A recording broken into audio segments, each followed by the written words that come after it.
Y aquí las glosas de hoy. El fin de semana la discusión giró en torno a la ley seca, que si publicaron el decreto tarde, y sí, lo hicieron tardísimo, que por eso los locales todavía no podían vender, que si los alcaldes podían pasar por encima del Ejecutivo o no, que quedó claro que no pueden hacerlo, que si el Ejecutivo no ha coordinado con los alcaldes, lo que en efecto no ha pasado, que si se puede bypassear la ley, que por qué Carlos Pérez Herrera mandó a las mujeres en fuego a llamar a los bomberos y no a él.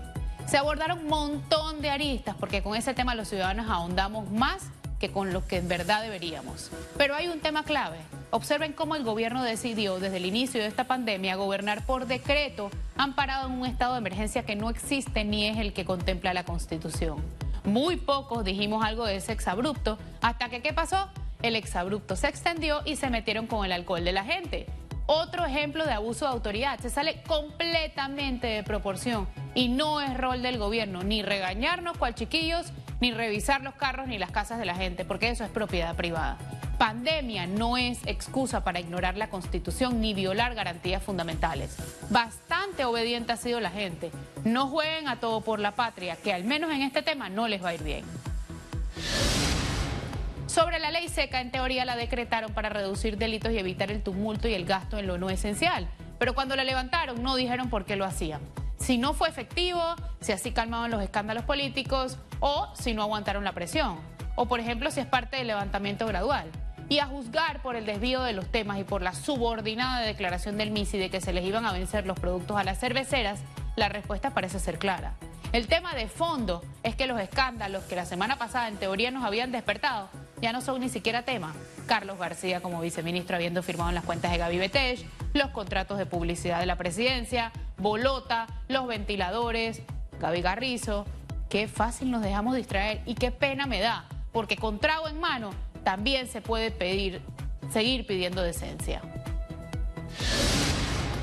Y entonces ahora tenemos a José Gabriel Carrizo yendo a recibir bendiciones y ayudar a los pobres. Ahora, si su altruismo no es nuevo, ¿por qué no lo vimos antes de los pailazos haciéndolo? Igual que los martinelistas defendiendo al gobierno. Ahora, es que son tan obvios que insultan.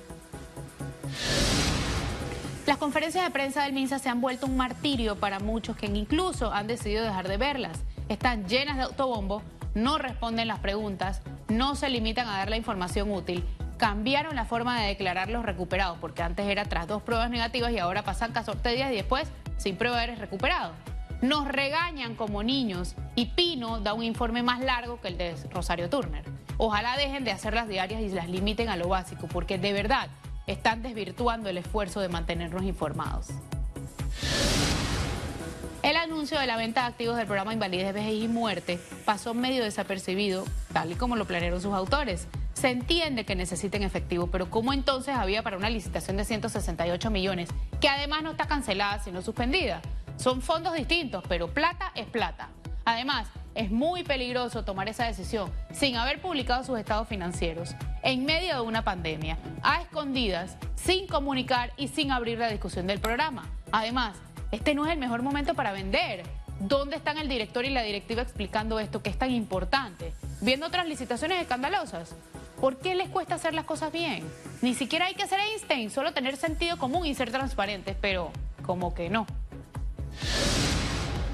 Y hablando de transparencia, es hora de que nos digan quiénes son los beneficiarios de los vales electrónicos, los nombres y los sueldos de los nuevos asesores, las órdenes de compra, los costos completos del hospital modular y muchas otras cosas. De nuevo, transparencia. Otro tema que ha pasado desapercibido es que habemos nueva ley de contrataciones públicas y a pesar de que permitirá volver a contratar con el Estado a los que condenen a los 5 años y a los que lleguen a un acuerdo a los 3 años, tiene un artículo curiosamente positivo. Deberán divulgar todos los detalles de las contrataciones y eso es un avance en transparencia. Me huele a que alguien metió el gol, pero esta vez se lo metieron a los diputados que demuestran que ni leen cuando votan. Y sobre esa llamada entre Cortizo y Trump para intercambiar ideas, 2 cosas. 1. Panamá reportó que Estados Unidos le ofreció ayuda con ventiladores y pruebas y en el reporte de Estados Unidos incluyen algo que en el de acá omitieron, que Trump le agradeció a Cortizo el constante apoyo a una transición democrática en Venezuela. No hay almuerzo gratis, ¿qué dicen? There's no such thing as a free lunch.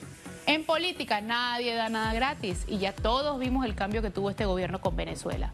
Y lo segundo, si vieron la foto con la que Cortizo ilustró el tuit, eran él y Andy Ferrer, a menos de 1 metro y sin mascarillas, siendo ambos población de riesgo. No entendí y ellos claramente tampoco. Pero, presidente, ahora más que nunca necesitamos que se cuide. Por cierto, Forbes posiciona a Panamá como un buen país para invertir en el mercado inmobiliario después de la pandemia. Qué buena noticia, pero o son unos berracos y lo lograron en 10 meses con pandemia, o este país no estaba como Enron. Y hoy es la audiencia de apelación del cambio de medida de Cucalón. A ver si el juez Roberto Sánchez explica por qué le dio casa por cárcel y por qué lo hizo sin que el reo entregara el informe de medicina legal. No puede ser que haya que luchar para que los metan presos a los maleantes y luego luchar para que no los suelten. 2 extranjeros que vendían salvoconductos fueron imputados y se les decretó prohibición de salida del país. Deberían deportarlos, quedamos coleccionando maleantes en vez de salir de ellos. Además, ¿qué castigo en ese? ¿En qué vuelo se iban a ir para saber? Y lo otro, ¿a cuántos falsificadores de salvoconductos más han procesado y cuál es la multa para los que les pidieron a ellos los salvoconductos? ¿O es que hubo corrupto sin corruptor?